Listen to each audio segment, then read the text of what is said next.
आजादी के 78 साल बाद भी मूलभूत सुविधाओं से ग्रामीण कोसों दूर। बड़ा मलहरा आजादी के 78 साल बीत जाने के बाद भी आज तक इस गांव में सरकार की मूलभूत सुविधाएं नहीं पहुंच पाई हैं।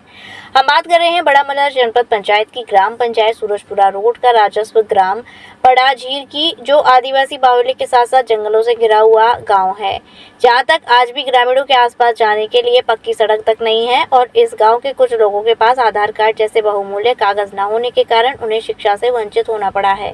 जब आधार कार्ड वाली जानकारी समाजसेवी लोकेंद्र सिंह को लगी तो उन्होंने शिक्षा से वंचित बच्चों की जानकारी लेकर बड़ा मलहरा एसडीएम प्रशांत अग्रवाल को बच्चों के नाम सहित आवेदन दिया है कि इन बच्चों के बहुमूल्य कागजों को बनवाई जाए, जिससे इनका नाम स्कूल में दर्ज कराया जाए। क्या आपने वहाँ पे किया है?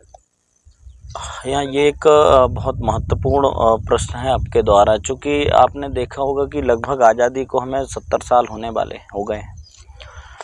उसके बाद भी अभी भी हमारे क्षेत्र में ऐसी परिस्थितियां बनी हुई हैं कि जहां उनकी स्थिति ना तो उनके रोजगार के लिए अभी कोई वहां पर सुविधा देखने को मिली। वहां पर हम जब गए थे तो देखा कि उनके यहाँ ना सड़कें हैं, ना नाली है, बस्ती भी पूरी कच्ची बनी हुई है और बड़ी मुश्किल से वो तो ऐसे लग रहा था कि जैसे बड़ी मजबूरी में अपना जीवन यापन कर रहे हैं।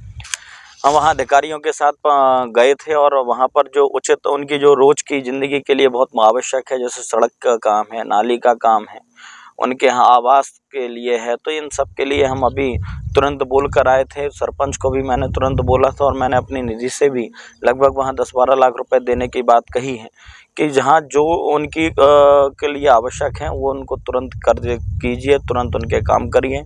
और जो उनके अलावा भी अपन जो प्रधानमंत्री आवास के नए अभी सर्वे हो रहे हैं, मैं तो ये ताज्जुब करता हूँ कि इसके पहले जो वहाँ पर सरपंच सचिव रहे हैं उन्होंने उनकी स्थिति कैसे नहीं देखी। लगभग जो अन्य गाँवों में इतनी सारी आवास बने हैं जिनको बहुत महत्वपूर्ण ज़रूरत थी, जिनके यहाँ लगभग अंदर जाने अगर पैर भी आप रखेंगे तो उनके वहाँ कीचड़ में गपने की स्थिति है, ऐसे में वो अपना जीवन यापन कर रहे हैं। तो मुझे नहीं पता कि अभी ये लोग कैसे करते रहे, लेकिन ये भारतीय जनता पार्टी की सरकार है मध्य प्रदेश में। और आप ये तय मानकर चलिए कि मैं वहाँ इसलिए गया भी था और वहाँ आप आने वाले समय में देखिए कि उनकी मैं ज़िंदगी बदलने का भी काम करूँगा और शासन प्रशासन पूरी मुस्तैदी से उनके साथ काम करेगी। विश्व स्तरीय चिकित्सा सुविधाओं से युक्त JP diagnostics, radiology and pathology centre, Mathura का पहला complete radiology and pathology diagnostic facility से सुसज्जित। Doctor Deepak Agarwal and doctor Nidhi Agarwal, JSR tower, Govardhan crossing, NH 90, Mathura.